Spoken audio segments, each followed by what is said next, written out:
Now we are live with session 24 of our Drowned Gods campaign.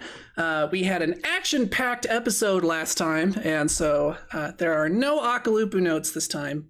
But otherwise, we will get started about as always. Everyone reset your hero point pools to 1. And who wants to give the recap for an extra hero point? Pirate fight. Yep. Akalupu bite. Just turns into a freestyle rap. Pirate fight, Akalupu bite. We killed them all because they're really small. They smell bad, so we fed them to our dad. Yeah. Pirate fight. We rammed the boat because it was small, but then we got harpooned by the raft so tall. I'm terrible. I can't. I'm out. Just make this a rule from now on. The recap has to be done in rhyme. All right. I expect all recaps to be done in the form of a limerick. How about haiku? That's easier for my little brain. That's funny because I actually find haiku super hard if I'm not like planning it out ahead of time. I cannot just do a haiku. I don't know. I just can't keep track of how many syllables are in a set of words before I say them. Well, it's just 17 syllables total, right? So you just gotta cut off after 17. That's right. It doesn't have to make sense. Just like end your sentence. Just 3 cut off sentences. It'll make perfect sense. Still a haiku. Technically, yes. A very bad haiku, but technically, I mean, I'll give that to you. Yeah, I mean, that's pretty much what happened. So we picked up where we had left off the time before with you guys having taken out one of the boats. You still had one of the canoes and the raft left. You guys got into ramming positions and went to ramming speed and smashed it right in half. And right after you did that, a couple of the gobos or the coconut monsters, who we still haven't named. What's Akalupu's name for those, Anna? You can think about that while I'm giving the recap. Yeah, so a couple of the coconut monsters from the boats that you had smashed swam up to the side of your boat and crawled on board and started trying to attack you, but they were pretty quickly repulsed, including Manawanui finally got to get some use out of his fancy counterspell, which Manawanui was very excited about, and turned one of them into a steaming pile of monster salad. Yeah, after that, though, you did get harpooned by the raft, and you were not able to go further away from it. But that didn't bother y'all none, considering your plan was just to bum rush them and destroy them anyway. So you did exactly that. You sailed right up to them and started a boarding action. And they tried to ram you very ineffectually. They did just a tiny, pitiful amount of damage to your boat. And it quickly descended into just pandemonium as the both sides were doing their best to eliminate the other. There were arrows flying. Manawanui managed to get stabbed in his kidney. Also a machete to the forehead and shot by at least one arrow. I think you went down twice, right? That is correct. Well, no, it happened twice. But I believe the first time we gotta get down, Mr. President, by PPOP. Yeah, that's right. You almost went down twice, and then later you were down to like 1 hit point, but didn't quite go down. I did go down. I got to 0 at one point. But yeah, so Manawanui took quite a beating there. Maybe he should work on keeping his fragile wizard body, a little safer. And PPOP did try his best to keep Manawanui safe, but unfortunately was not able to do more than jumping in front of that one attack. However, he was able to take out several of the enemies, including the 2 goblins that were manning the ballista on the raft. And Akalupu, of course, jumped on their boat and immediately raged out and just absolutely turned into a blender and destroyed the I think that you accounted for most of the casualties on the enemy side. In fact, you scared them so much that one of them jumped overboard and just swam off into the ocean, preferring to die to asphyxiation or exposure rather than to come any closer to those teeth. And yeah, afterward, after you had finally taken down all of these creatures, including their leader, who was wielding a large bone machete, and had been doing a number on Manawanui especially, but also on PPOP. And Sammy finally... The only difference was I was like matrixing out and dodging all of the attacks, and Manawanui just took it to the face. Yeah, you got hit significantly less times, and you have more hit points than he does, being a class that's actually intended to, get into the thick of it every once in a while. But yeah, so after get good witch. Precisely.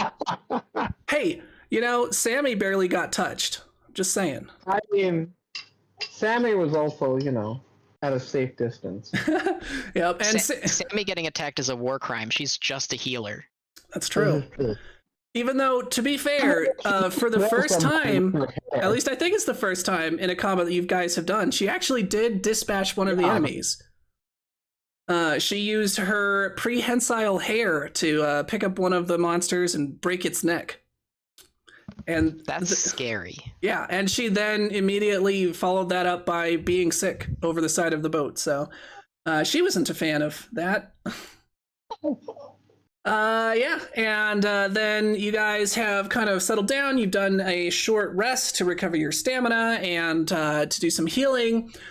Sammy she did a heal check on Manawanui and actually has him all the way back up to full health. Yeah.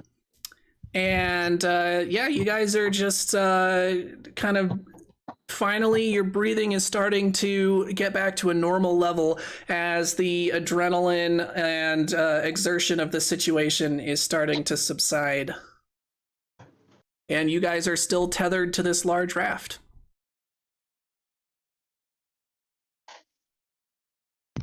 Let's loot it. You read my mind. All right, let's get some perception checks. See what you can find.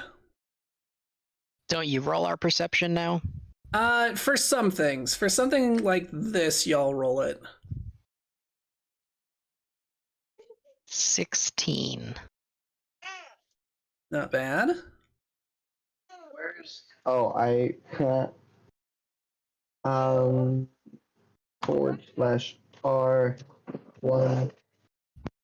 D20 plus 6.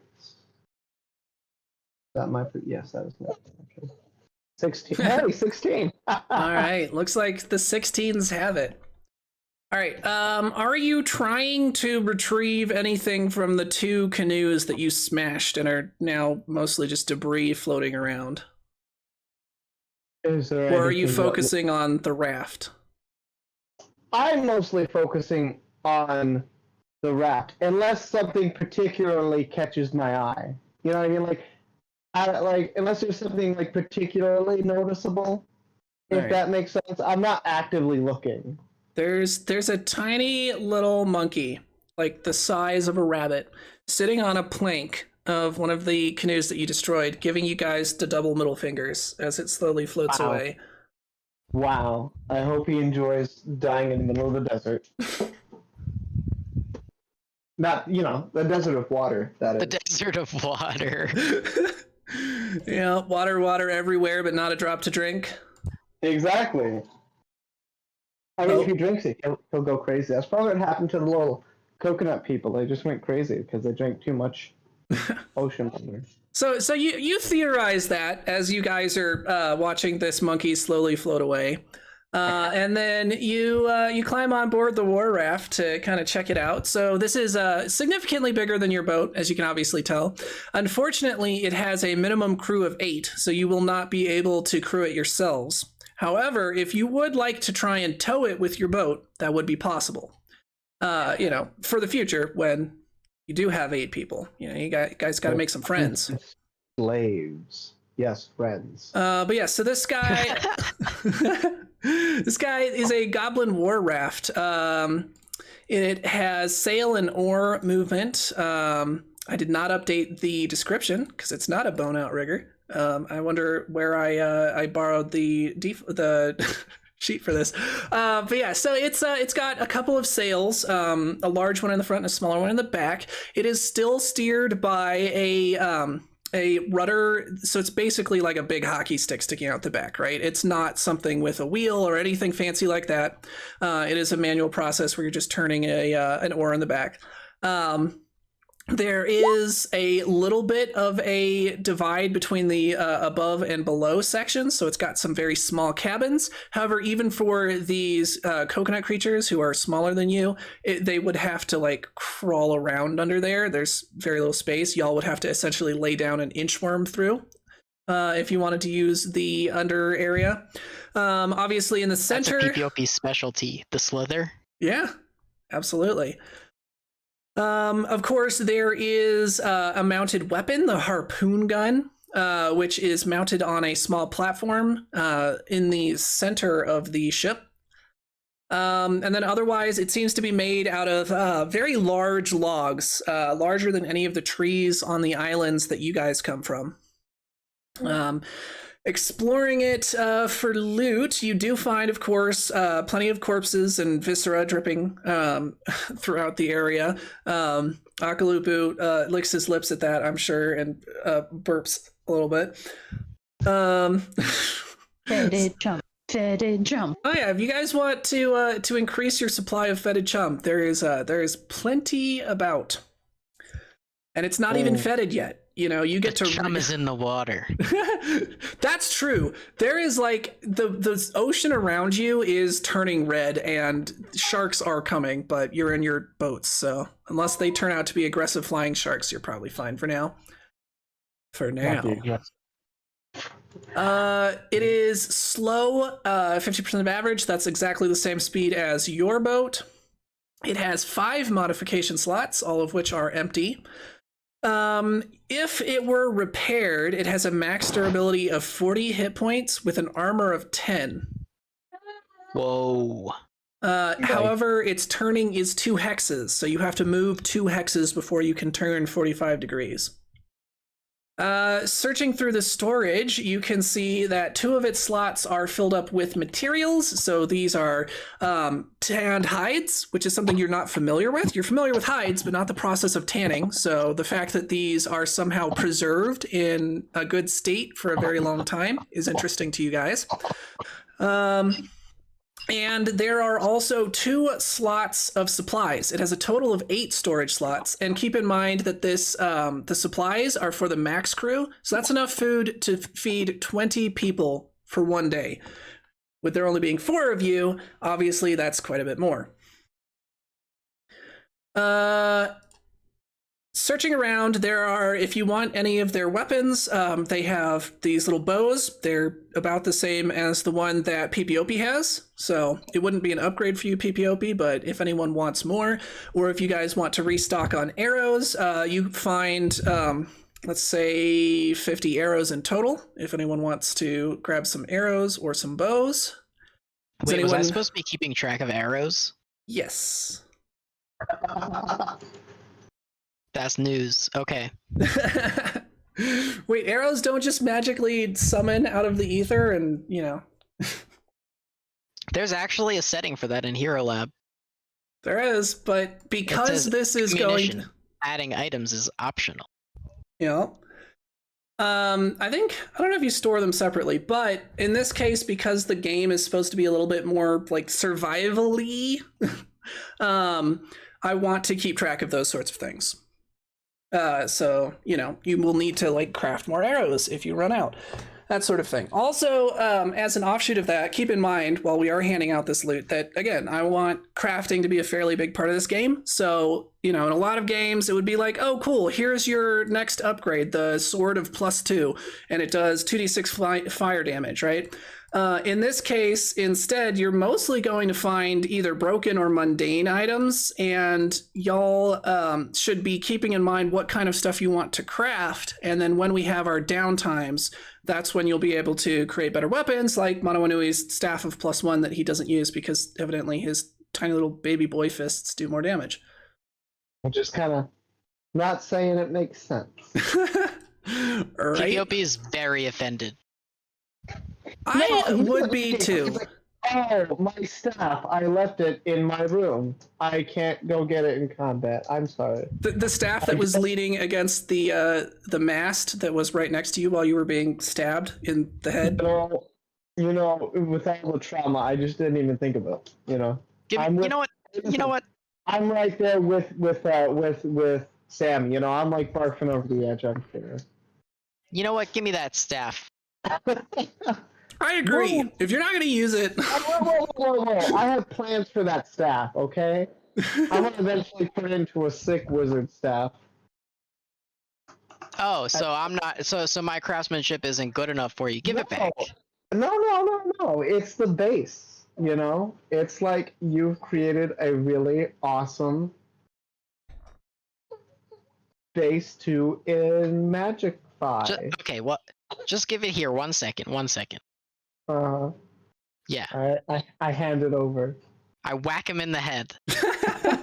right where he just got chopped in the head with a machete. Not quite there. I'm not that mean. Hey, he's healed. I give him a good whack to the back of the skull. You know, All right, like let's get an attack roll. See if you hit it or if he's able to dodge. Which I wouldn't count on. Manawanui's not great at dodging. And he's also flat-footed. Also, I looked at the rules and I forgot again. Even failed. So you weren't really good. You didn't really mean it. You just like go at him and then stop yourself, like just threateningly, and then laugh. Yeah, and then I just give it right back. Yeah, I forgot again, even though we went over this before, and so I had to look it up again. So, the way that flanking and flat-footed works. Flat-footed is a -2, I got that right. But flanking makes them flat-footed, doesn't do anything else. So it's just the one bonus. Anyway, hopefully I'll remember for next time, because I was giving you guys both bonuses when you guys were flanking people. Yeah, so that being resolved, does anyone want a... you have what, a short bow, Jason? You know it. Does anyone want a short bow? I will take a short bow, since All it's been established that I shouldn't come into physical contact with people. All right, anyone who wants a short bow, go ahead and give it to yourself. Obviously, Akalupa, I know you don't want one. And then there are 50 arrows that you guys can split up. Are you just going to split them 25-25 between PPOP and Manawanui? I feel like PPOP should get more of the arrows. Yeah, I'll take 50. Well, I was thinking more like 40 to 10. Sure, 50 to 0. Yeah, 10 to 50. I'm sorry, 10 to 50.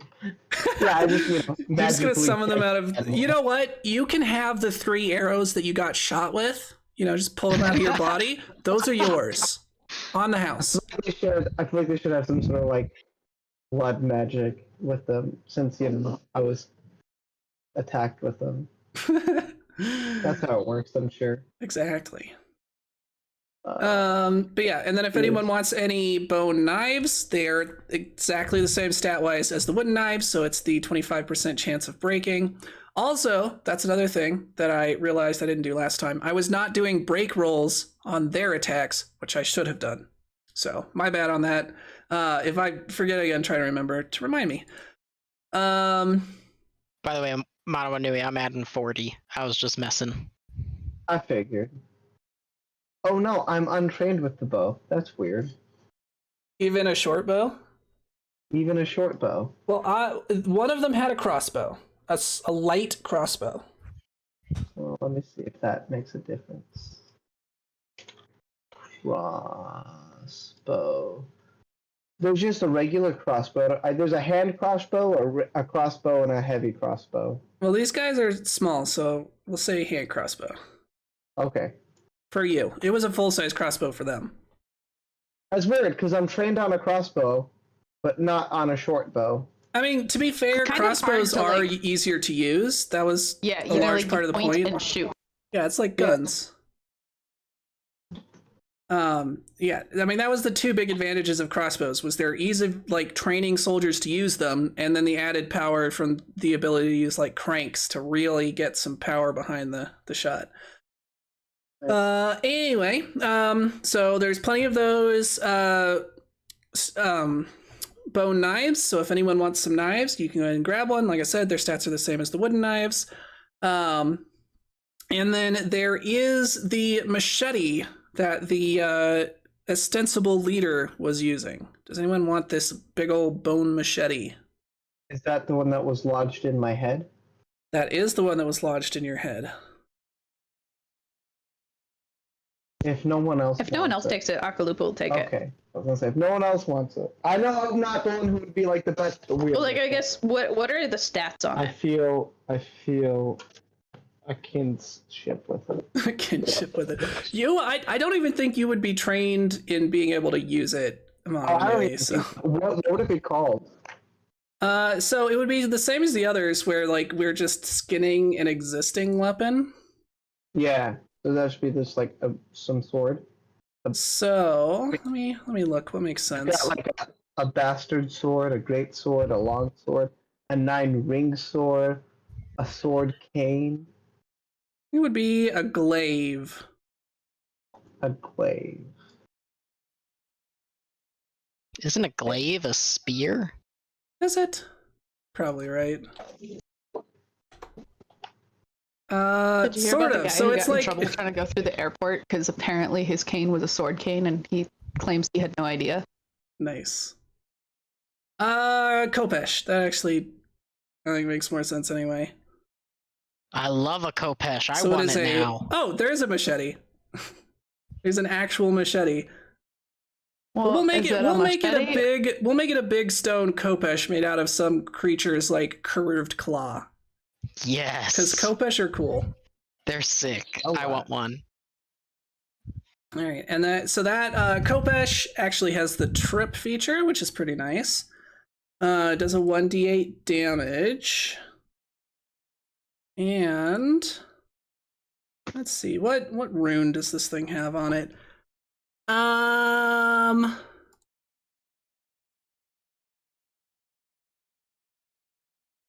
So a weapon potency +1.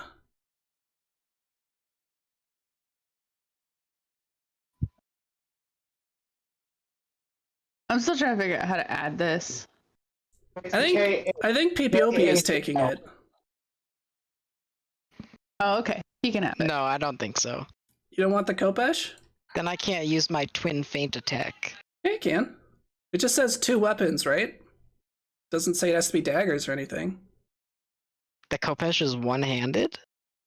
I mean, you can one-hand it. I think you get a bit of a damage boost. It depends. Some weapons get a damage boost from two-handing. But only like giant frickin' Buster Sword style weapons require you to use 2 hands. Well, either way, I think Akalupu should have it. That I was out Well, of character. keep being in like, mind- Kopesh is keep so it- cool. Keep in mind, Akalupu, his main thing is raging, and if he uses a weapon other than his like his actual body attacks, like his bite and his punches, while raging, that's anathema. So I don't think Akalupu is going to be using weapons.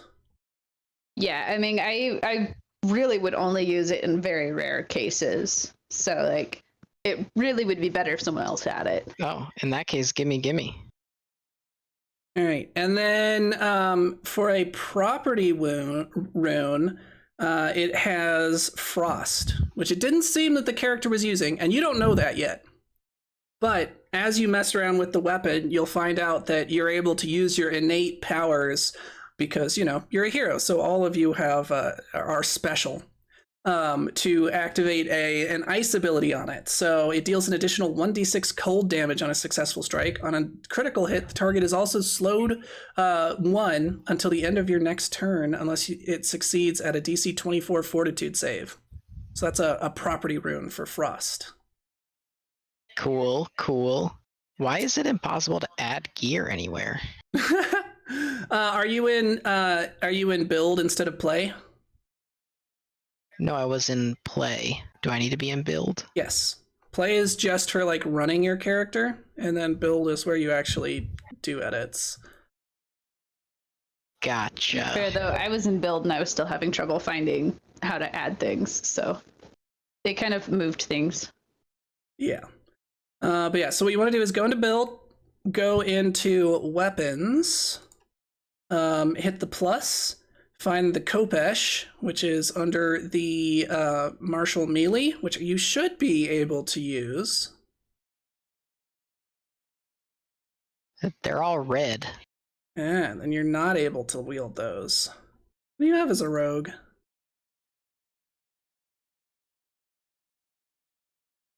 What's your weapon proficiency? Let's see. Load full character. Rogue. Doesn't say. Feature summary. Here we go. All right, all simple weapons, all unarmed attacks, hand crossbow, rapier, sap, short bow, and short sword. Do you want it to be a short sword instead? Nah, I'll stick to daggers.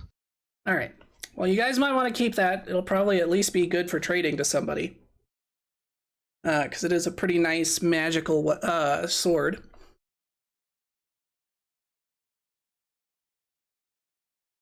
I still can't find the Kopesh. KHOPH. And you have to, when I was looking it up, I had to, what was it? I had to enable something. Do you need to uncheck only available options? Only mundane is what I had. I had show only mundane items checked, and I had to uncheck that. Can the wizard use the Kopesh? I have nothing checked, and it says hide nothing. Yeah. All right. And And it's you. And I'm under martial melee. All right. If you in the Yeah. search, if you type KHO, does it show up? KHO. No matches for current filter. Oh, when I can, so like I've just added it, right? And it's blue. It's like highlighted in blue.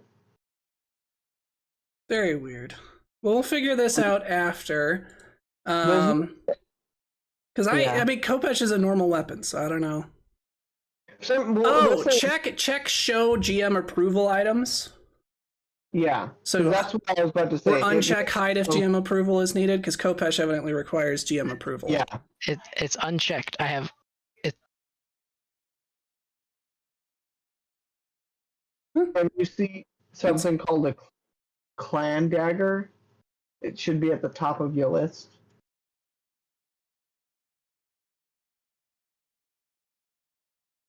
I see clan dagger. Yes. Okay. Yeah, so then I don't know why you wouldn't be able to see it. Yeah, me either. Oh well, I guess Mono Anui can hold it for now then. So it's got in my skull. yeah. So after you have added it, you're gonna go to edit and configure, and then it'll show gear customization. So that's where you kind of like craft your weapons to be all fancy. So fundamental rune, weapon proficiency +1. And then property rune, where is it again? Frost.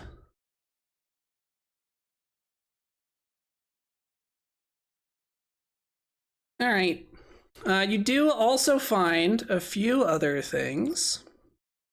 So you guys find a pink gemstone that is giving off a faint glow. Is it giving off any magical glows? Oh yeah, if you cast detect magic on it, it's got magic out the wazoo.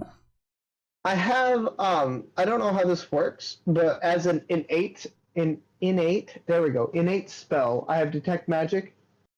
What does that mean? If it's innate. I think it means you could just cast it whenever, like a cantrip. Does it say any limitations? It says unlimited, and then it's got 2 arrows. Yeah, if it says unlimited, then yeah, it just means that you can cast it whenever. You don't need to use a cantrip slot for it. I see. Unless you've already done that, you can just have it from 2 different sources. I don't think I will. But I'm gonna cast detect magic. All right. Well, it. Akalupu grabs the stone and puts it in his bag with the rest of his stones. All right. I guess you won't know what that does then. It's shiny. That's all Akalupu cares about. Oh, it does some stuff though. He might ask later, but right now he just doesn't want anyone else to take it. And you guys just put up with this bullying? What is the vibes that I get from the stone? You don't know. Right. He put it in his bag. You can't get to it anymore. It's not just something I could detect and sense. I mean, you can still detect magic coming out of his bag, but it's mixed in with all of his other magic stones, including one that is very distressing, considering you know exactly what it does, the Bloodstone. Oh, that's right. Dang. Yeah, I'm gonna. If only someone had a good thievery skill. If only someone had a good thievery skill. No, Manawa Nui, I will not steal from Akalupu for you. I don't even know what you're referring to. That's just crazy. I say extremely loudly. And then wink. All right. And then, Manawa Nui, you find yourself drawn to a pair of bracers made out of hide and bone. And you're also getting magical vibes off of them. And whenever you hold them, you feel this comforting thought, like maybe arrows wouldn't stab you quite as often if you wore these. And it is a pair of bracer of missile deflection. Bracer of missile deflection. Yeah. So it is something that gives you a reaction skill. Which is triggered by a ranged weapon attack hits you, but doesn't critically hit, requiring you to be aware of the attack and not flat-footed. If those requirements are met, the bracers send the missile off course. You gain a +2 circumstance bonus to your AC against triggering attacks. If this would cause the attack to be a failure, the attack misses you. Nice. Now, you will have to attune them to your characters for these to do anything. So the pink stone that Manawa Nui has isn't doing anything at the moment, but it could be. Only if only. So Manawa Nui is holding these bracers clutched to his chest and shedding tears of joy if anyone wants to ruin his life by also taking those. No, Manawa Nui will cast a deadly spell. I don't know what spell, but he will defend these with his life, if necessary. All right. And then Pipiopi, you are grubbing around, kind of just looking through their stuff to see if there's anything interesting. And you find a very interesting looking ring. It has the image of a spider on it. And it seems to have little claws coming out of the bottom. Ooh, I love a spider ring. So I have not learned my lesson from the wizard ring, so I'm just gonna put it right on. All right. Do you want to try to identify it? Yeah, on my finger. All right. I think, is there still an identify skill? Let's see.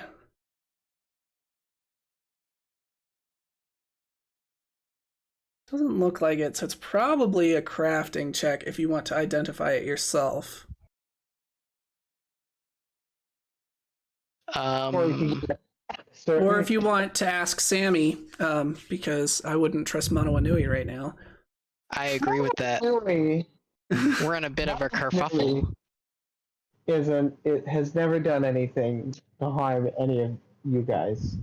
Yeah, and Sammy has a +8 in crafting, unlike you, sad saps. Don't. Hey, Sammy. What's this ring look like to you? Right, I think so. You could, since it's a magic thing, she could also roll Arcana, and they're both 8s. Let's see what she can get. Start with Arcana. 13. So magically, she's not sure. So she's kind of looking at it. She casts Detect Magic and says, "Well, there's definitely some magic coming off of it. So it's not a mundane ring." And now she's going to examine it further. Wow. Sammy letting you down. She rolled a 3. She says, "I don't know. I mean, if you could activate it, you'll need to attune it to yourself. But then after that, you should be able to activate it. And then I guess you could just try it out and see what it does." Well, what if what it does is, like, kill me? It's a spider.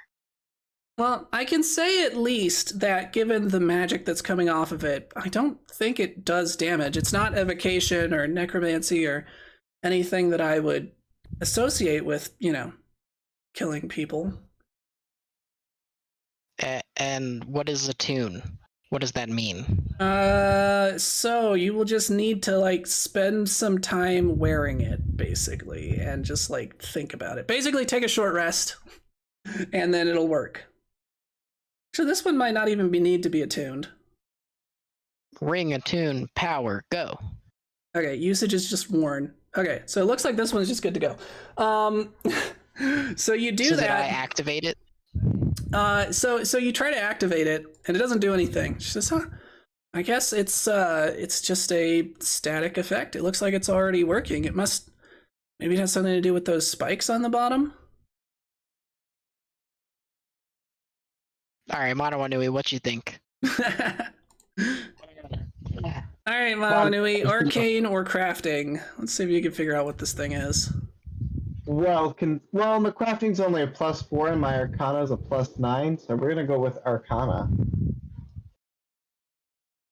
Boneyard lore wouldn't be applicable here, would it? You cut out. I have no idea what you just asked. Oh, I said Boneyard lore wouldn't be applicable here, would Nope. it? Dang. Luckily for you, Sammy has already confirmed it is not a necromancy effect, and it is not going to turn PPOP into a skeletal spider. Oh, dang. I rolled an 11. Which means I rolled a 2, because I've got a +9. Alright, so Manawa Nui isn't any help either. And, my is gonna roll crafting. Hold on. There's something broken with my thing. I just rolled another 11, and I refuse to believe it. So Manawa Nui isn't any more use than Sammy, and you're just bored at this point as Manawa Nui goes into a lengthy soliloquy on how he very thoroughly doesn't understand what it is. And in boredom, you kind of lean against the mast of the ship, and then he finally wraps up, and you try to get up, and your hand is kind of stuck there now. Whoa. And you're able to lift it up. You kind of wiggle around, and you're able to lift it up at just the right angle to kind of pop it off. Guys, check this out. I slap the wall. All right. And then you do a lift Spider-Man? my feet up. Yeah. And indeed, this is a ring of spider climb. Or just ring of climbing. Claw-like prongs on this thick golden band bears extended in... I cannot read. Claw-like prongs on this thick golden band bears extended to dig deep into sheer surfaces when you are climbing. This ring grants you a climb speed equal to half of your land speed. Cool. And basically what climb speed is, it means that you don't have to actually roll to climb. You just automatically succeed, and you can go at a speed of half your land speed.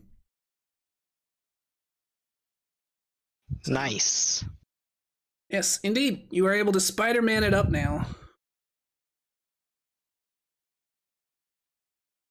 PBOB starts humming the tune to Spider-Man, and even though he doesn't know where it's from. Exactly. All right, so what are your plans? What are you going to do with all this fine loot that you have discovered? Obviously, we've already sorted out the weapons, but just as a quick reminder, there's materials, so like bones and like there's plenty of ropes and leather and other materials on the boat. There are kind of the stuff that you guys already picked up. There's also some items that appear to be different from the others, almost as if they were, stolen or looted by pirates. And then there is a ton of food on here. Like, this was meant to be able to carry a crew. I mean, the 8 people that were still on here seem to just be the survivors. It looks like originally there were more people on this raft. So I'm thinking we try and tow this thing, and no matter how slow we go, we'll have supplies for the rest of the trip. I agree. I second that. All right, sounds good. Let me go ahead and throw the Goblin War Raft in your ship sheet then. I think we should clear off the bodies first. Yeah, Make it look less of like the carnage. they deserve a sailor's funeral in the ocean. I agree.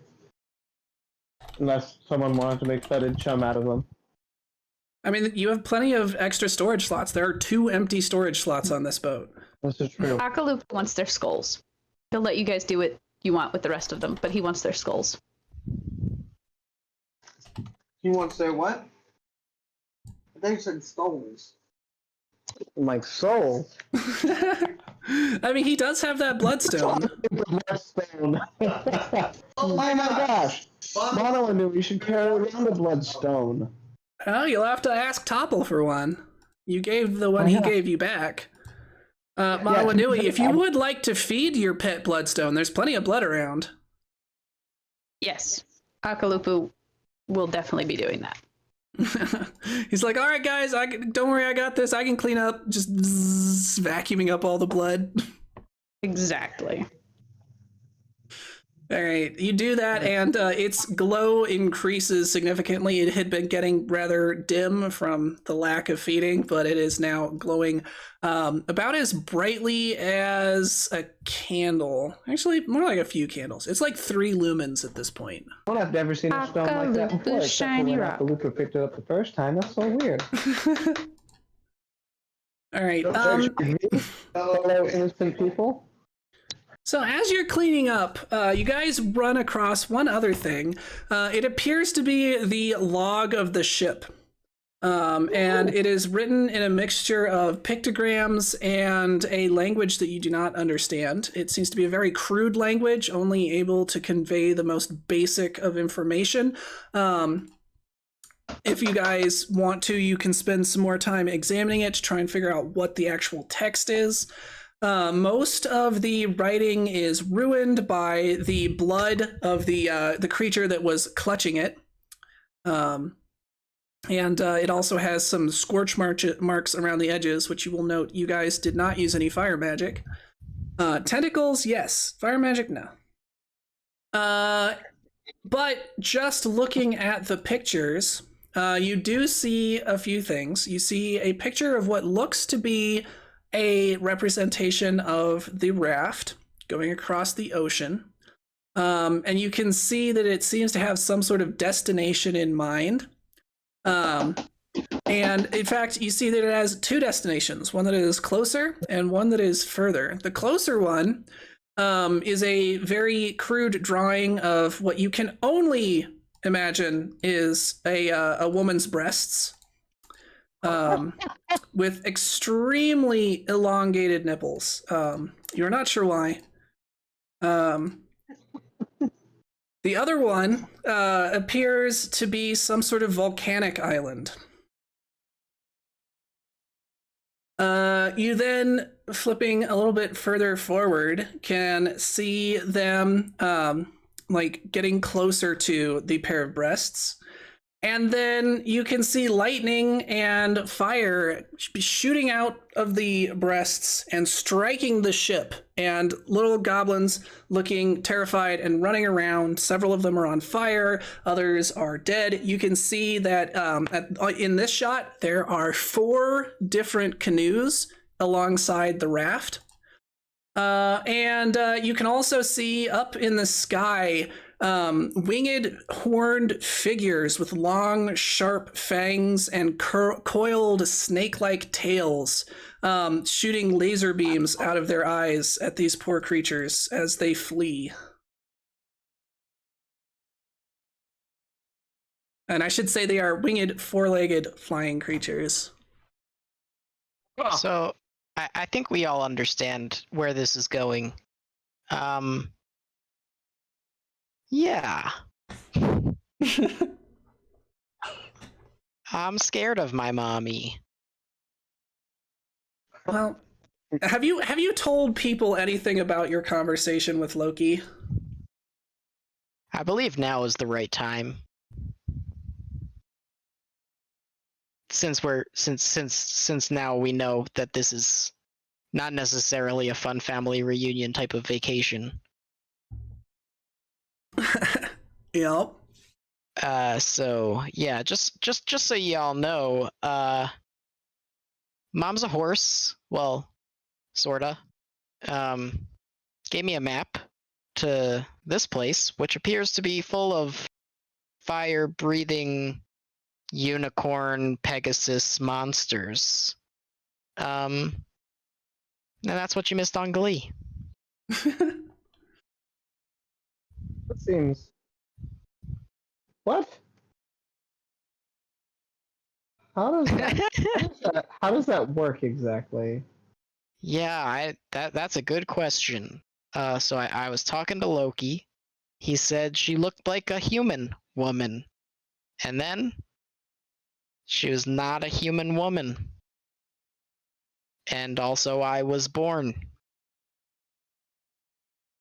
Did he happen to mention if he was, trying some of his weird concoctions at the time? You know, I had not considered that, but it's possible it was the shrooms. However, just a is it reverse just a virgin birth. coincidence? Is it just a coincidence that, well, I would think the mushrooms would make him think that the human woman was a unicorn when it was just a human. Or did she not exist at all and you just sprang from Loki's leg? That would be even more weird than the unicorn scenario. So I'm thinking that it was the truth. My mom's a unicorn, and unicorns are actually militant, like, pyros. And that's why my mom left, because she's a nice unicorn. Oh. That's interesting. I thought my family history was... Well, nobody knows anything about your family history. Unless you've been hiding something. I would never hide anything from you guys. Nothing. Not a thing. No facts are hidden. No fact. Everything. I am an open book, y'all. Whatever that is. You know what? I've never seen a book. I don't even know what that is. I haven't even seen a collection of them at all, or have one. If anyone wants to roll diplomacy, to notice that Sammy looks very guilty as this conversation is going on. Ooh, I would love to roll diplomacy. Oh, you're in on the secret with Sammy. Oh, yeah, no, I'm just Sammy knows at least one thing that you're hiding from the group. Yo, Otherwise, It's all her good. guiltiness will go unnoticed in the background. Akalupu's gonna roll. What's Makalupu's diplomacy exactly? I don't know. Does Akalupu have have diplomacy? Yeah, it's actually +7. How do you have a +7 diplomacy? I only have a +9. All right. As Well, it's a you- low bar. She rolled an 8 on her deception check. Dang it. Yeah, so Sammy is definitely looking guilty in the background, kind of like trying to avoid eye contact, kind of just like shifting her weight suspiciously. Akalupu is staring very intensely at her. She blushes and turns away and tries to busy herself with cleaning something. He Can moves closer to Mono, when her. you're looking, use some sort of distraction. Yeah, go for it. What would that be? Performance? It depends on what you're doing for your distraction. If your goal is to do some sort of performance-y thing, then sure. Like, what are you going for in terms of a distraction? Oh my gosh, guys. I've deciphered some of the book. It says we're all gonna friggin' die. I mean, you can just do that. You don't have to roll for it. Oh, okay. Guys, wait a minute. Something doesn't seem right about this. Because if I'm correct, right, this is where we're going. Isn't that right, Akalupu? We're going to the Rested Island? Oops. Yes. Boobs, Akalupu. Booba. Look right here. Here's a picture. Booba. That's where we're going. Akalupu is entranced and also may steal that page. You're just like Tiffany? Tiffany Booba? How you get in book? All right. So, and if these fiery unicorns are there, is this like the best idea to go there? That's my question. Mono Anui, what would you do to meet your parents? I mean, like I would go if I were, to meet my parents. You would jump into a volcano. I would. This is true. So It doesn't take much for him to do that, to be honest. I wouldn't take any of y'all with me. fire-breathing unicorns, no problem. And perhaps if we're able to start up a conversation, they'll be friendly. These creatures didn't exactly seem to be friendly to people that they met. I agree, Sammy. And we have lots of food for gifts. And fetid chum. Fetid chum. Fetid chum. It's less fetid now. You've sucked all the blood out of it. Now it's just kind of like weird mummy jerky. Mommy jerky. Mommy jerky. Hey, you've got two open slots in there, and these are big slots. Oh, you have 3 open slots. So if you want to put mummy jerky in there, just go onto the War Raft sheet and fill up a slot. I have to find it. Hey, you can tell me how probable this is. But can I try and make parchment out of the hides? Honestly, at this level of technology, you would just write on the hides. Okay. Cool beans. If you want to start working on that sort of a technology for parchment or especially like papyrus or any sort of paper, that'll be definitely be something you can do in your downtime, similar to how you've been progressing on your writing system. Cool beans. Cool beans. All right, so you guys are easily able, with all of the rope available, to hitch this big ol' thing up to your boat.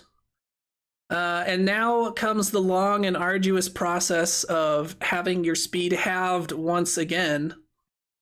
So you will go 1/4 of a square per day without rowing, and 1/2 of a square per day with rowing. We got time. Oh yeah, the supplies give you plenty of time. Food is not a concern anymore. These guys were definitely stocked for a long journey, and given the volcano island, sounds like their next stop after Booba Island was kind of your island. Good thing we got him. Yeah, Good thing we intercepted him.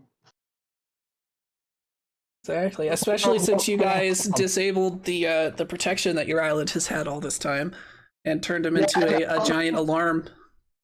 I'm not gonna lie, even with the alarm, like, our peoples haven't really had to fight anything. So I don't know, like, how good of warriors they'll have. Yep, that is Man, a it's almost valid as if question. We should have left one of the people who was there as an admin so that they could, use the robot if they needed to. Nah, it's fine. Oh yeah, I think you guys did. Didn't you make the village of, like, was it Pele, Bob Ross, both? I would assume you didn't give Loki access. No, Pele we definitely did. does, and I think Bob Ross was there. Yeah. There we go. That'll be fine. You just have to hope that Loki doesn't trick one of them into giving him admin access. Because they definitely Yeah, now I'm wouldn't do it kind of on wishing purpose. I did tell Loki the password, see what kind of chaos he could cook up. Well, there's every chance that he'll find a way to get access. We just get back and, like, there's no island there. We're like, okay. Right? It's just Loki on a tower, sitting with a bunch of eggs and bread, looking very guilty.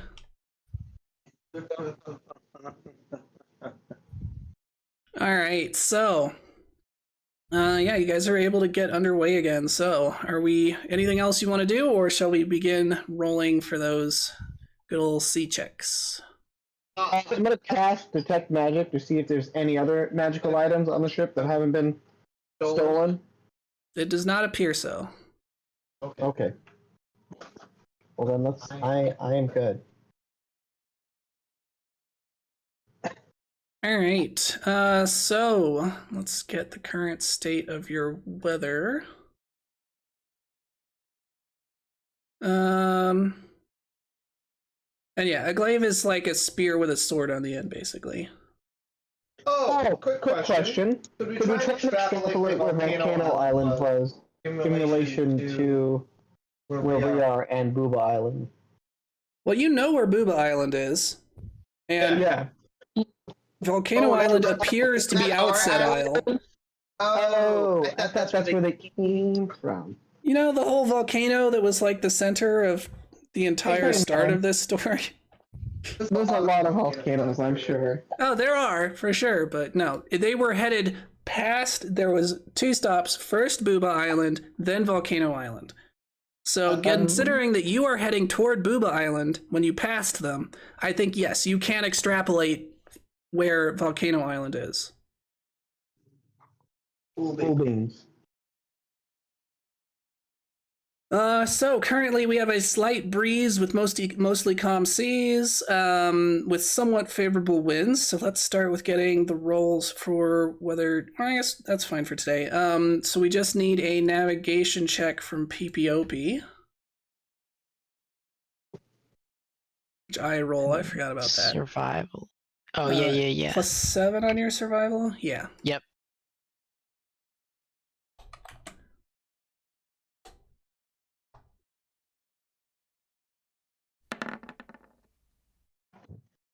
All right. You're fairly confident that you've made a half day's travel.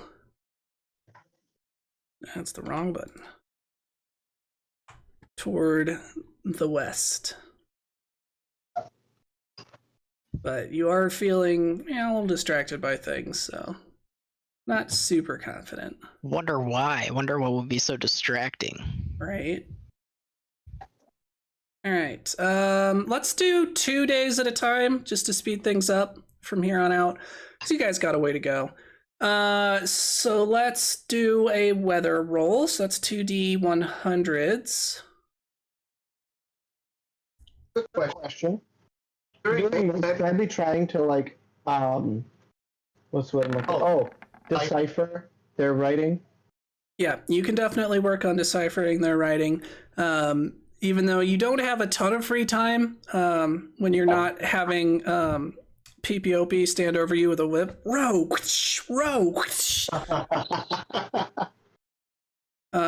Because to get your your 1 day half a square speed, you're rowing pretty much nonstop. Luckily, there's plenty of supplies though, so there's no worries in that department.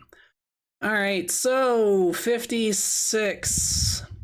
That is going to be windier and wetter. So it is now gusty wind and foggy. And then the wind with a 61. Reroll. So another 1d100.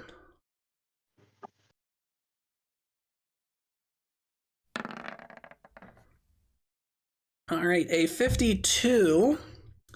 That is going to keep you in somewhat favorable, so that is good. If you can eventually flip that around to favorable, you get a little extra speed out of it. All right, navigation check. See if you're able to keep on track. Oh, that's me. Smart boy. All right, you were able to pick out some good constellations through a couple of clear patches in the sky, and your confidence on your location has been rekindled, and you believe you are right there. Nice. Let's move you on the real map. All right. So random sea event. Let's see what happens today. That's another 1d100.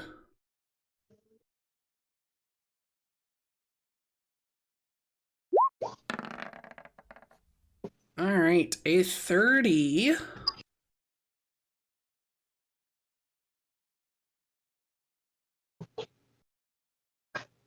So that night, Manawanui, everyone else is asleep, but Manawanui, you are on watch. You're taking, of course, your usual lion's share of the watches because of your lack of any need to sleep, and between generally half-heartedly following PPOP's directions on how to keep the boat in order, or on track, I should say. I'm sure you're using some magical light, and continue to work on deciphering the books as you rub out the aches on your poor little boy arms. And eventually your eyes begin to sting from reading at night, and you decide it's time to take a break, and you extinguish your magical light. You do have magical light, right? Yes. All right, good. You extinguish your magical light and put away the paintings, and you feel like you are starting to kind of understand what's written there. You can tell that whatever is written there isn't properly sentences. It seems to be just some sort of rough information. You're starting to get the feeling that it is perhaps specifically nautical in nature. And you see pale, ghostly figures walking above the water. They are dressed rather unusually. In fact, they are dressed significantly more than you're used to. Especially considering where you guys are is quite warm pretty much all the time. And they, oddly enough, remind you somewhat of Mr. Fox from the spirit world. Oh. I'm gonna try and call out to one of them. Hello! All right, so you say that, and at first it just echoes over the waves. The sound that you're used to, the gentle lapping of the waves against your... Actually, I think it's gusty enough. It's fairly loud. The waves hitting the side of your boat, and especially crashing against the raft that is towed behind you, and all of that. It seems to, as soon as you speak, it goes deathly silent, unnaturally so. And these creatures do react to you. That there's no call out in response, but all of those that are within some, say, 30, 40 feet of you, turn to look directly at you. They don't take any action. They just stand still and look at you as you continue to sail past them. I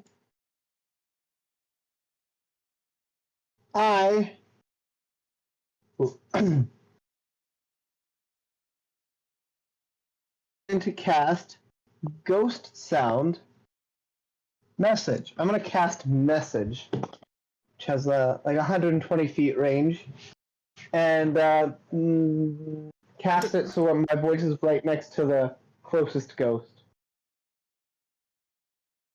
Or I say ghost, but you know, I have no idea. It used to be anything. All right, so yeah, so it says it transfers the sound of, and instead of it coming out of your mouth, it is transferred directly into the ears of the target. Yes. So yeah, so what are you saying? I guess I'm gonna ask, who are you? All right, and you hear a croaking voice, like stepping on dead leaves, gently floating across the now somehow preternaturally silent waves, and it says, "Roby Jr." Roby Jr. Where are you going? I'm going for a stroll through the park.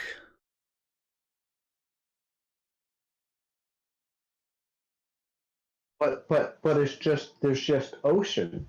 There's no park. Wah! And then he slowly fades from existence.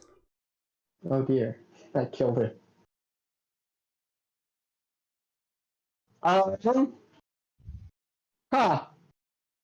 At this point, I think I'm gonna wake Sammy up.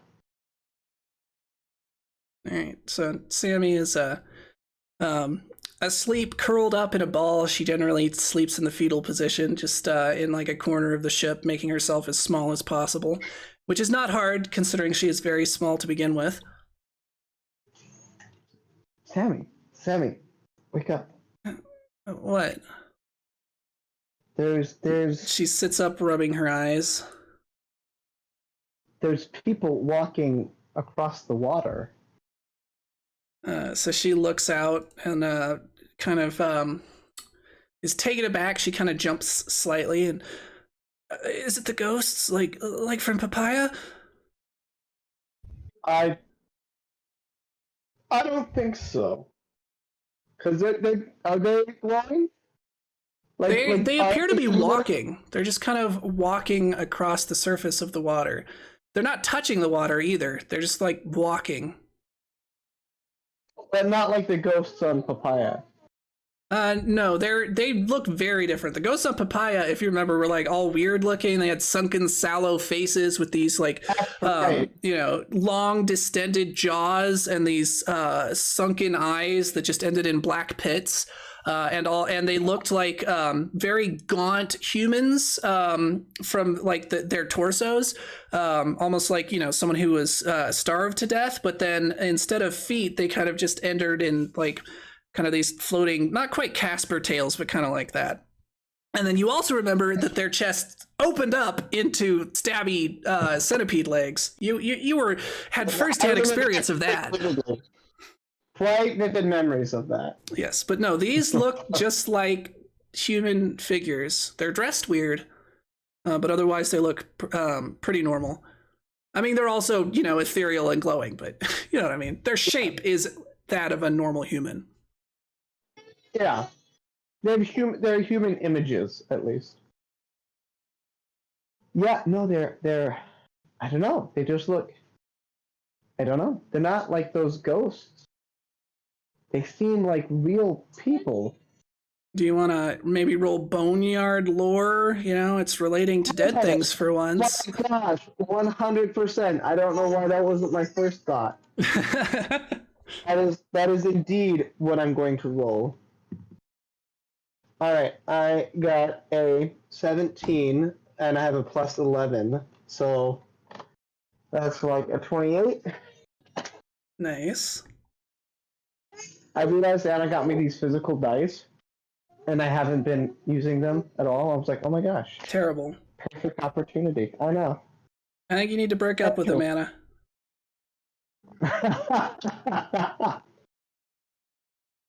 Hate to say it. No, see, because I'm using them now. I realized I was muted. All right. Yeah. So, kind of thinking back on your experiences in the spirit world, this does remind you of the spirits of just people. Now, their forms are different in the spirit world. You're more used to them taking on these more animalistic forms where it's more representative of like the idea of the person, more based on their personality rather than their physical shape. But otherwise they seem like perhaps the spirits of the dead. See? Huh. I wonder how the spirits of the dead could exist here.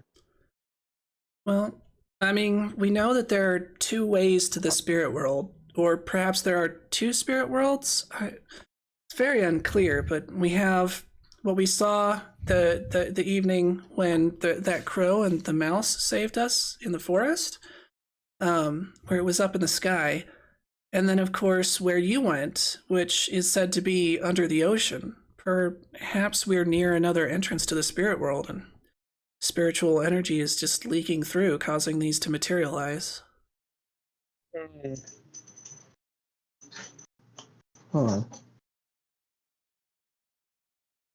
Let me cast detect magic. Do I detect magic from like any certain direction? Like maybe above or below? You do detect magic below you and around you, just in a general hazy field. Yeah. If I have any sort of charts or like any sort of means of knowing where I am, I'm gonna try and like mark down the spot, if that's possible. All right, well, you gotta talk to the map maker. Who's in charge of maps? Mr. Map Maker, I'm the map man. Wasn't that Akalupu? No, Akalupu was in charge of. No, it's PPOP.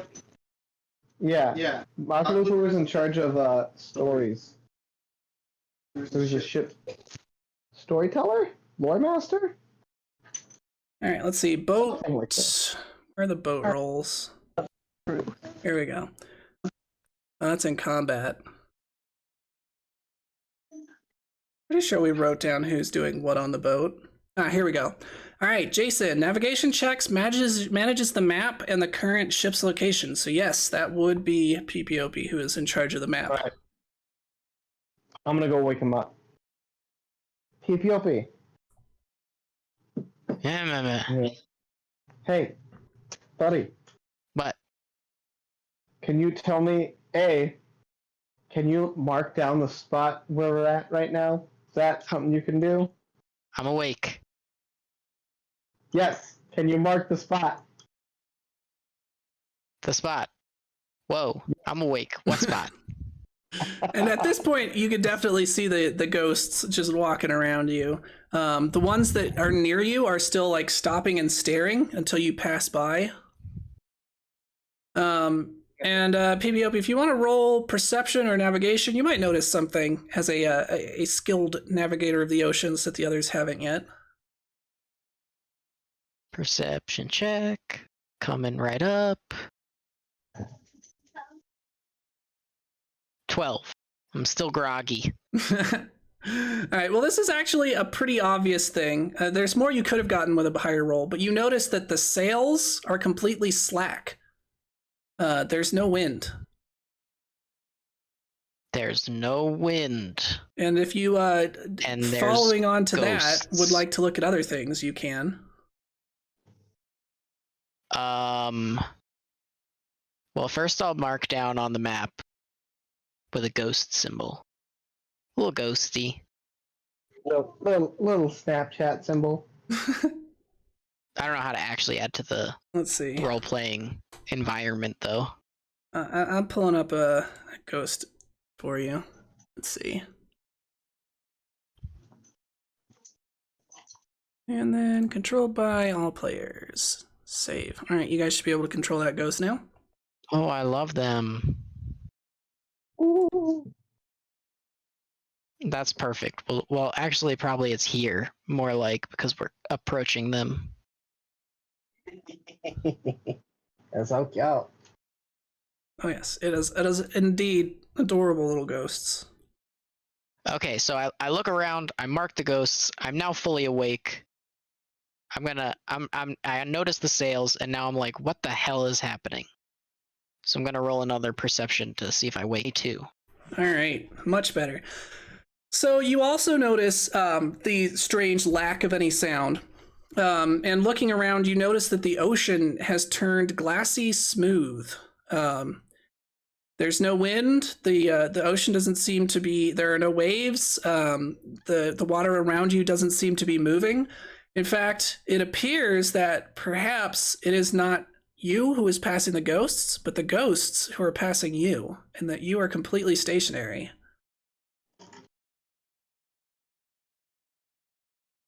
Normal until I called out to them, and then everything turned like this. Maybe this is an entrance to the spirit realm. Maybe. Are we? Oh. I kind of want to tie myself to the mast and jump overboard. You're welcome to. That. Right, he's got the conch that allows us all to breathe underwater. I do. Yeah. And it gives you bonuses on swim checks. All right, I'm gonna do it. I'm gonna harness myself in. I'm gonna blow the conch shell, and I'm gonna dive overboard. Monowino is going to kind of like stand at the edge of the boat, kind of holding the rope just in case he needs to get yoinked out of there.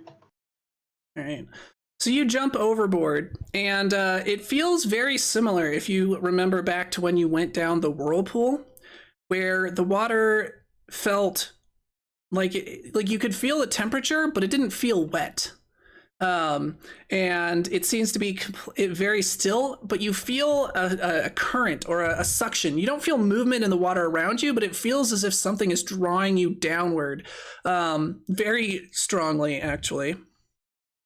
And you see arrayed across the ocean below you. You see a yellow, or not a yellow, a greenish glow from far below you, and you see. They're just kind of walking, and as you pass them, they'll look at you, and they all look pretty normal. They're not reacting to you otherwise. They're just looking at you, and you are being drawn downward. I'm gonna give the rope a tug. He's going to interpret that as like, I want to be up, and he's going to pull him up. All right, strength check. Oh no. Monowanui is maybe not Monowanui is maybe not your best rope hauler. Hey, Monowanui was the only one who had the idea to do that, though. So He's got the heart. yeah. Alright, don't fail me now, heart.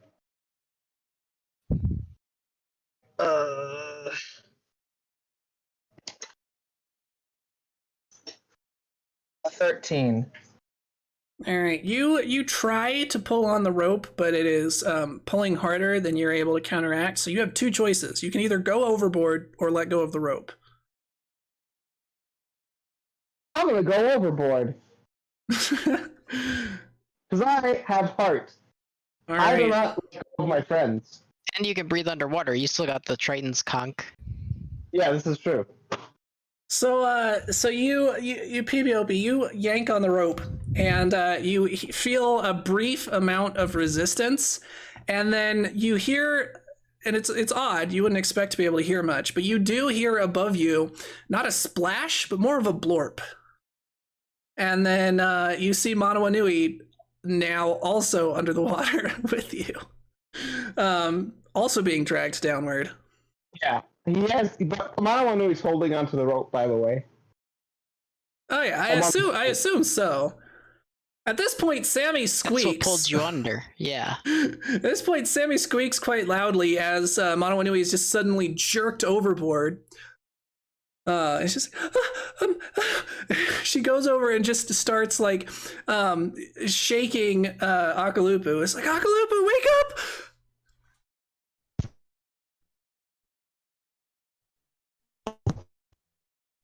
He wakes up with start.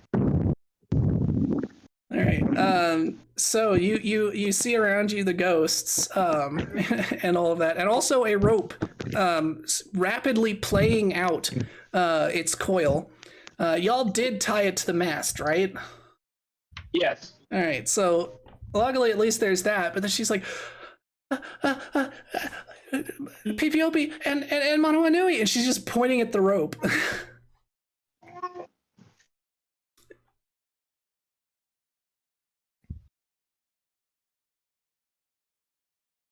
If you're saying anything, Anna, I can't hear you.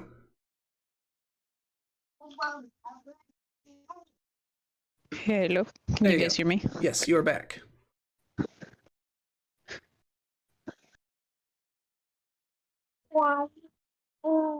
And now she's gone. No.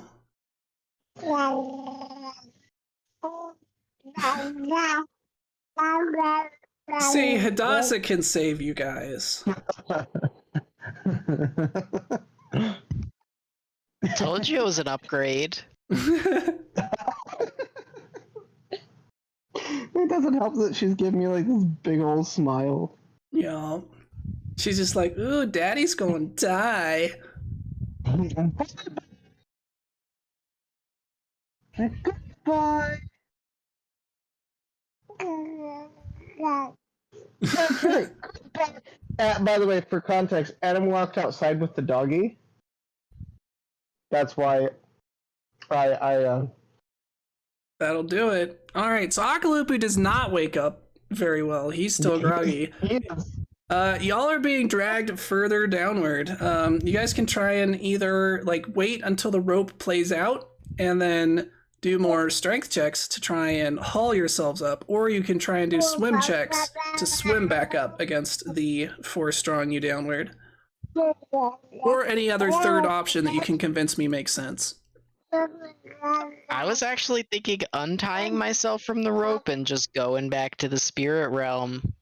I'm not gonna lie, it had crossed the mind of Manawanui as well. But no, we should wait until Akalupu saves us, because Akalupu's gonna save us. We trust Akalupu. Hey, listen.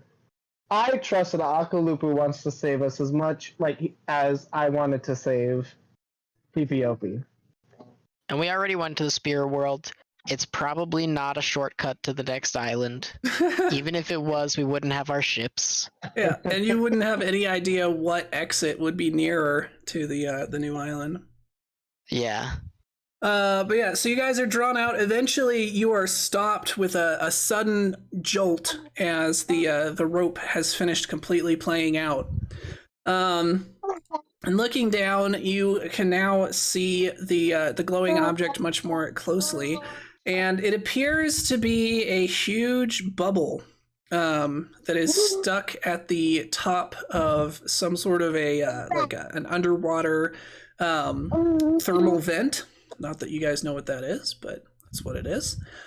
And you can see through the bubble, and below it you can see a very different look. Well, a similar but different look. So it looks similar to the spirit world that you're familiar with the giant glowing mushrooms and the weird just plants that move on their own. But you also see below you a herd, there's no other real way to describe it, of enormous spiders. These spiders are bigger than the giant that you guys sent to pick a fight with a tree. They're purple. They actually blend in very well with the weird kind of seaweed / coral like plants that drift gently under as if they were underwater. But you can see whenever they move, that's when you're able to see them for a moment, as the movement causes their outlines to become clear, and then as they stop moving, they once again disappear almost entirely. You can only occasionally see their black eyes blinking.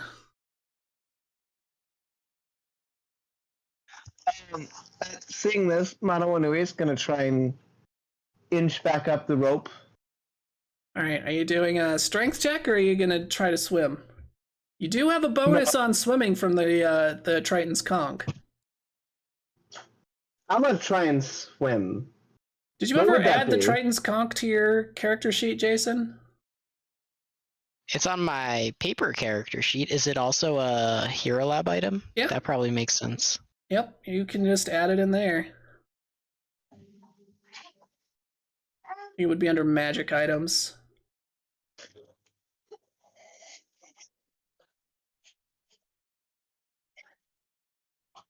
Triton's conch.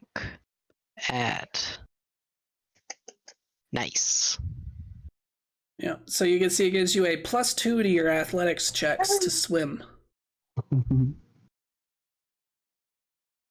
Conch sounded. I just checked it. Does that give the whole party the buff? Yeah, by default? anyone who's within the range for it. So anyone who gets that the ability to breathe underwater would also get this bonus. But will it apply it in Hero Lab? I don't know. You'll have to check and see if it went up. It won't give it to the whole party, I don't think. It might give it to you. Yeah. I gotcha. I don't even know what the swim... Athletics. There's no button for swim, so... It's just an athletics check. Because you can see on the item description, it says gives you a +2 to your athletics checks to swim. Okay, it does give me the +2 to my athletics in my character sheet. Nice. If I check it. I think PPOP might have a better chance of climbing up the rope with his fingers, his sticky fingers. Oh yeah. That's true. Use my You new have a spider climb ring. speed. Yeah. Okay, I'm gonna climb back up the rope. All right, so you are able to successfully do that. It's difficult and exhausting, but you can't fail because of your spider ring. However, doing so does slightly fray the rope in a way that makes you nervous. It's gonna end up with Manawanui by himself in the spirit world again.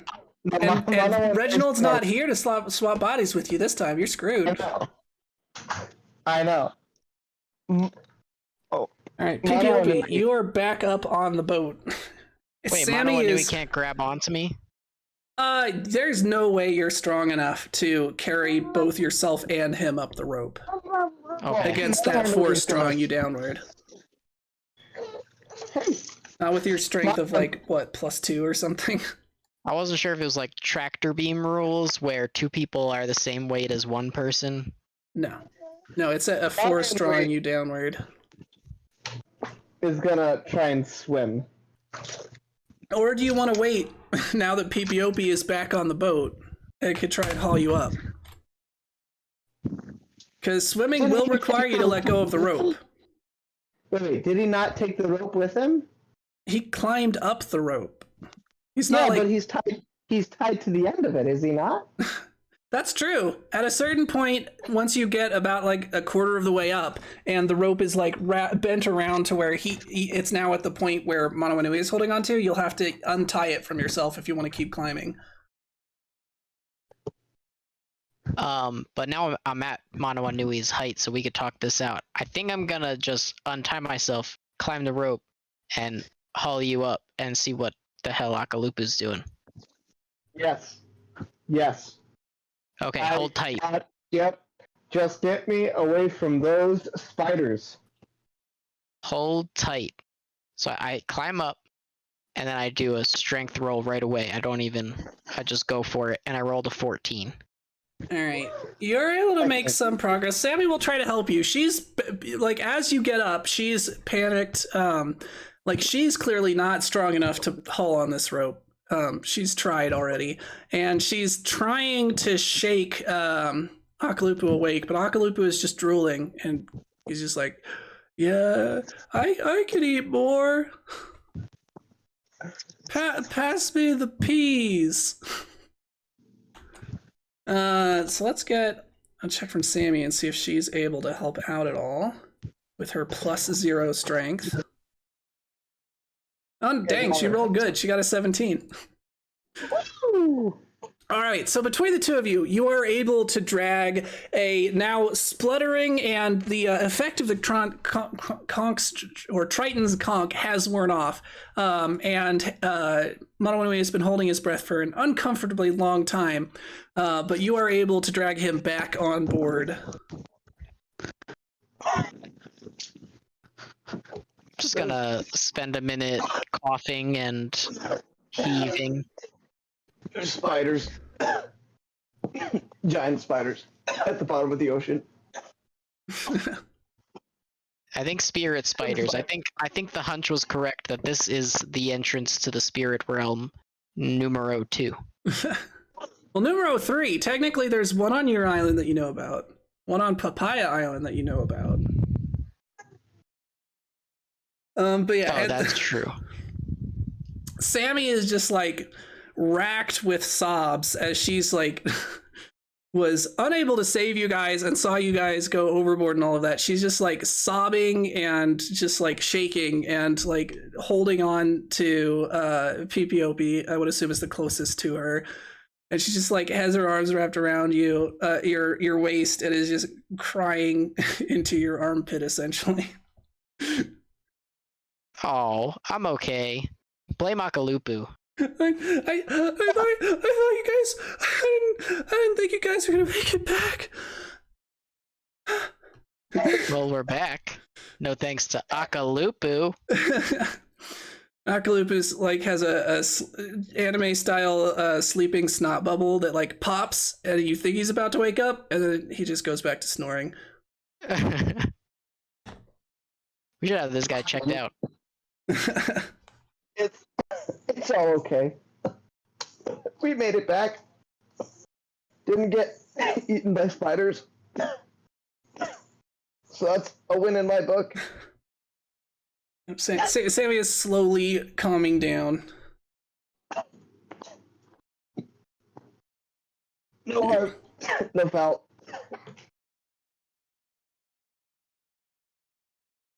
It's pretty good exercise. Right. And I got to use my new spider ring.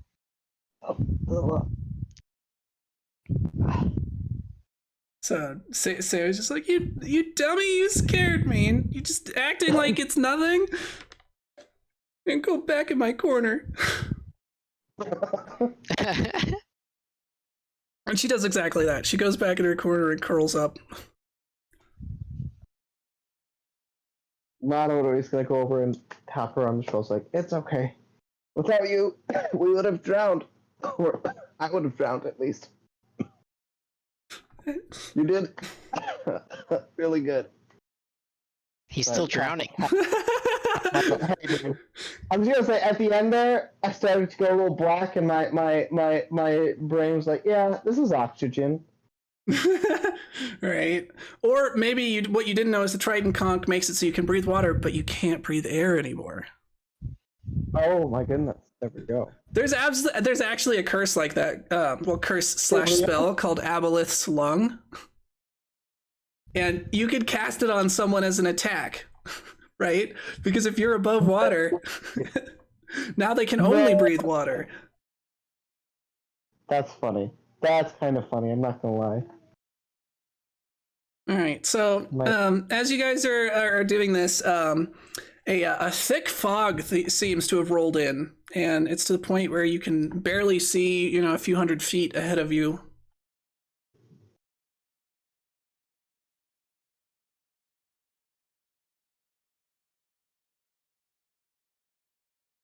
when did this happen? Must have come over while we were underwater.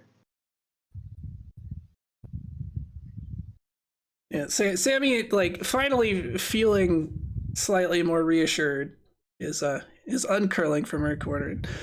She's still wiping away tears. She's like, "Yeah, I didn't really notice much, but it did seem like it was getting thicker as you guys were down there.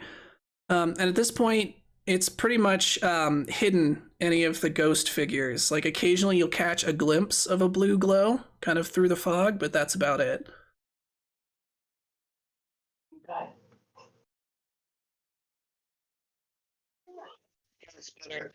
Get some sleep, especially you, PPOP, Spenta, and Sammy. You guys both spent a lot of strength pulling. I'll keep watch. Okay, PPOP goes back to sleep. Yeah, Sammy will at least try to. And a few more hours pass when suddenly, as if without any notice, you kind of blink, and suddenly you wonder if perhaps you fell asleep as well, Manawanui. But the ocean is once again moving, the wind is back, and there is no fog anywhere. It's completely clear, and you can see the stars burning brightly above you, as if nothing had ever happened.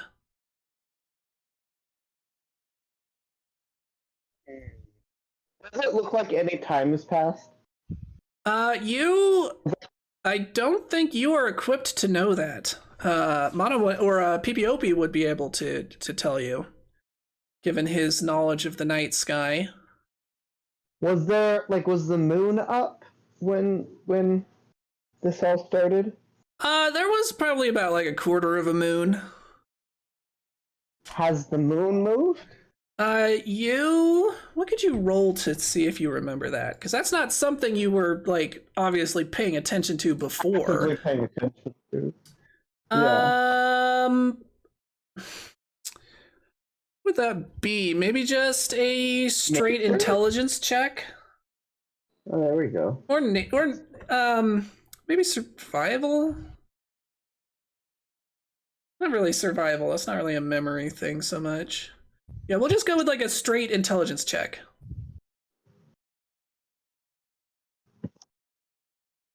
Uh, 17 plus 4, so 21. All right, so you do actually notice. You actually notice because the shadow cast by the mast does seem to have moved, and looking up, the moon has moved through the sky from where it was. Huh. Again, not having a good understanding of, the celestial physics of it all, you don't know how much time that would mean, whether that's even a reasonable time or not, but it does seem to have moved about, like, let's say it was at 45 degrees, it's moved to about 70 degrees. Hmm. Odd. I'm gonna mark something down in my notes. Yeah. But if you'd like to wake up PPOP, he can definitely tell you some stuff. Nah, he's had a hard night, Like, Mono Anu is very curious, but he'd feel bad waking him up and trying to make him use his brain after all that, like, hard work. Fair enough. And he pulled himself up, and then he pulled Mono Anu up. Mono Anu just feels grateful. And, yeah, it's like, yeah. Alrighty, so morning on the next day dawns. Is Akalupu back? Yes. Akalupa's back. Cool. Alright. Akalupu awakens none the wiser of what's gone on during the night. The only thing Akalupu notices amiss is just a large pile of drool that has built up on his massive chest. Just Sleep well, Akaluku? Who's ready for breakfast? I don't have an appetite. Just picturing those spiders.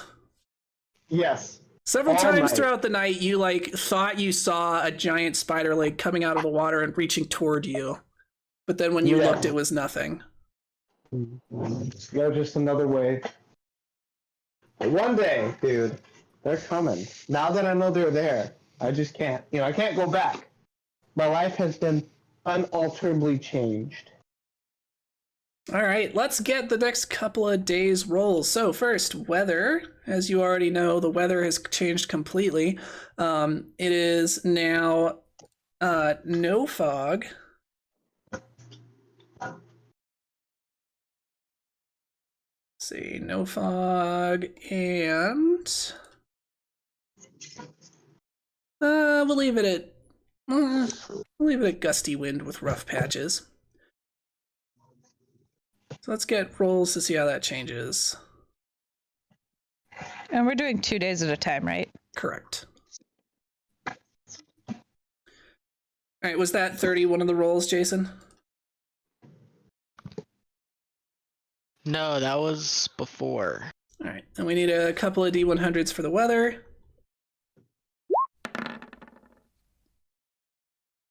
All right, a 55 means that it is windier and wetter. So at this point, there's a slight drizzle, and you are up to windy with rough seas. So that is going to make things more difficult, but could increase your speed depending on how well you roll on navigation. And 16. That is going to shift the winds to be more favorable. So that actually switches them from somewhat favorable to completely favorable. So you have rough seas, but the wind is with you. So it will definitely give you a nice speed boost, assuming it doesn't get you lost. So let's get that navigation check. D20 plus 7. Okay. So you are you guys still heading due west, or are you gonna move north at all? Due west. All right. You are fairly confident you are here, but with the rough seas, you're having trouble telling. In fact, you're looking around at the signs, and you're very confused. You don't understand, this is your best guess. So I should say, you're not fairly confident. This is your best guess, but you're pretty confused looking at the stars that night, trying to figure out where you are. And let's get a D100 for random sea events.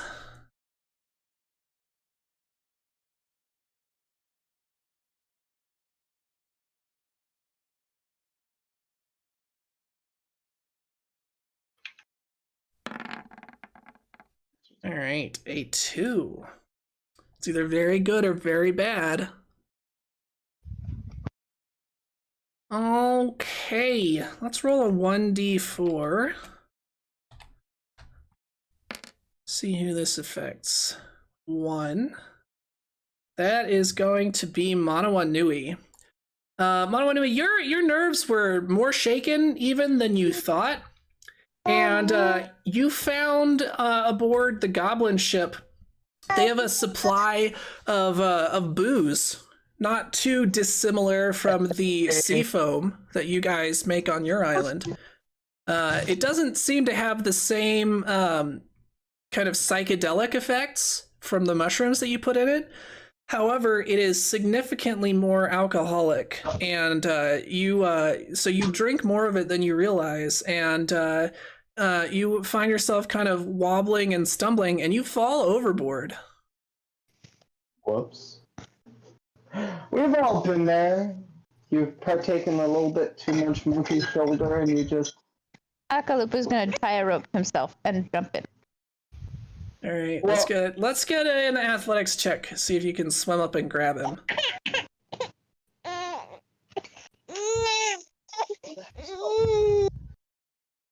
Oh, hey, can I call you all back?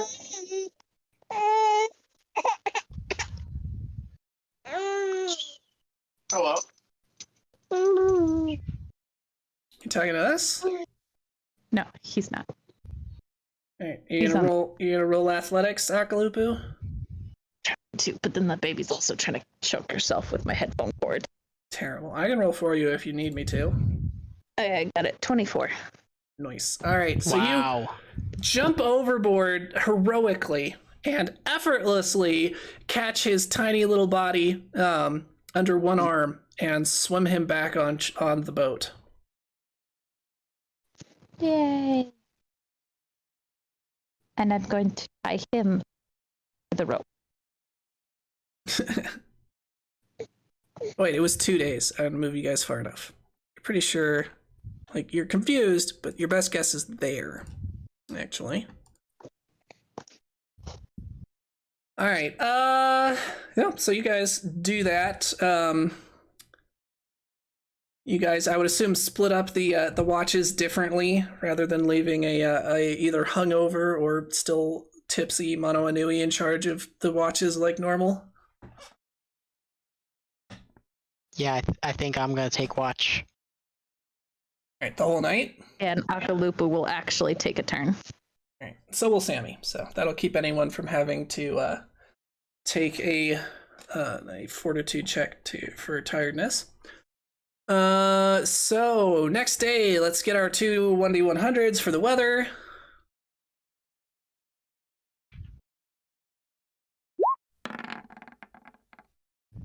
All right, a 26. That is going to make the weather wetter. So at this point, it is actually raining. And then a 46 or 23. Sorry, I was reading the wrong one. A 23 would normally make the winds slightly more favorable, but they're already as favorable as they get. So, Nice. you now have Overflow error. Now it's the worst favorable. exactly. But yeah, so it is now windy with rough seas, and it is raining. Now let me roll your navigation. North. You go north. So you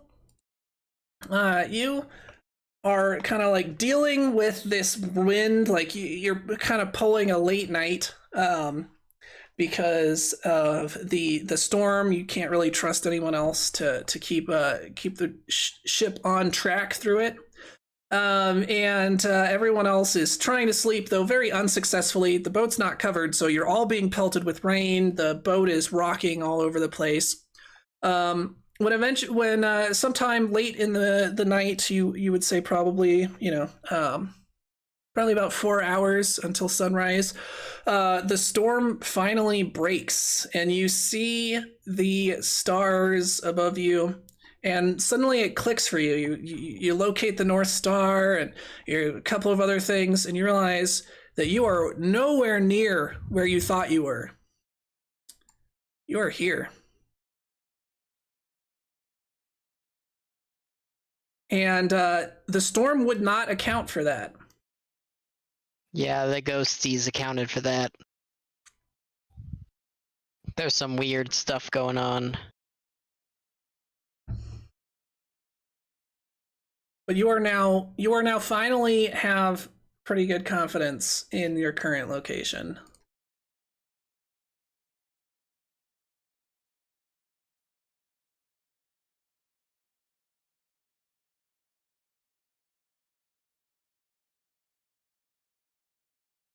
All right.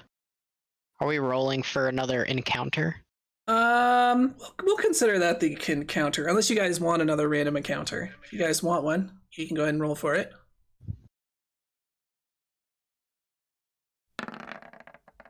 All right, encounter it is. A 20. Let's see. All right. So that night, during the storm and all of the fracas, a streak of lightning. The only lightning you've seen in this storm. It hasn't been lightning. There hasn't been lightning up to this point. Just rain. Shoots down from the sky and strikes the water ahead of you. And you've gotten completely lost. It's dark. The waves are crashing all over the place. You can't see the stars. At this point, you're just focused on keeping the boat from being capsized. And this you see this lightning strike in the water ahead of you, and then after a few seconds, where that lightning strike happened, you see a glowing ball of light flickering and floating about. Jumping and dancing, and it seems to it comes up in front of your boat. It doesn't damage you or really do anything, but it seems to kind of just jump just slightly off to your left, and it's tracking at your speed, so it's staying at the same distance, but it's like kind of just bouncing up and down slightly to the left. Huh. And if we just keep going, it follows us? Yeah, even though the further you go, the more to the left it drifts. If you're keeping a straight course.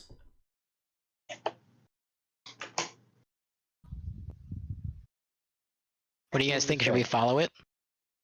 That's what I'm interested. Am I conscious? I'm sorry. I had to dip out. Which direction are we going? Are we going? Well, this is before you figured out where you are, so you have no idea. All right, I say we follow the light.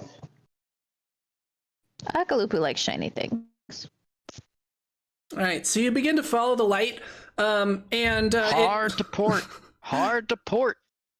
Yes, and even just the light being there is immensely helpful. It being nighttime and there being a storm overhead, it's dark. This finally sheds some light on the waves around you, and it does appear to be leading you through kind of the smoothest route possible. Between dips and troughs in the waves, and it's making your job significantly easier. And following it is how you eventually break out into the clear weather around you. And as soon as you're blinking as the light of the stars and the moon suddenly assail your eyes, which have adjusted quite a bit to the darkness, you're blinking, and the ball of light seems to have disappeared from existence. And it has been leading you toward your destination, so update, you are here, actually, once you figure out where you are. Haha! Alright, let's knock this golf ball right into the hole now. We're right there. All right, so we have been going for about 2 hours. Do we want to wrap up here and approach the island next time, or do you guys want to continue going? Because I'm good to keep going. No, let's do the island next time, I think. Alrighty, sounds good. So let's go ahead and wrap up. As always, what did Akalupu learn? Akalupu learned that he sleeps really well after he has a large meal. Oh yeah, I'm sure you guys broke out some of the stores and just really went to town. Had some of that booze that Manawanui got into. Made yourself some barbecued steak. Oh yeah. All right. What did Pipiopi learn? Pipiopi learned that jumping into the ocean, even when tied to the mast, is not such a great idea. Yeah. Or at least it's not an entirely safe thing. And then maybe don't depend on Manawanui to haul you back up. Yeah, probably should have pre-woken up Akalupu. Yeah. And speaking of Manawanui, what has he learned? Manawanui learned that as long as you do your best to try and save your friends will save you, unless they're asleep. Yeah, or have a strength of +0. Even though she knocked that roll out of the park once she finally did roll. That was kind of a BA roll, man. Yep. Okay, well, thanks everyone for joining me. I hope you all had a great time, and I will see you at the next one. Bye!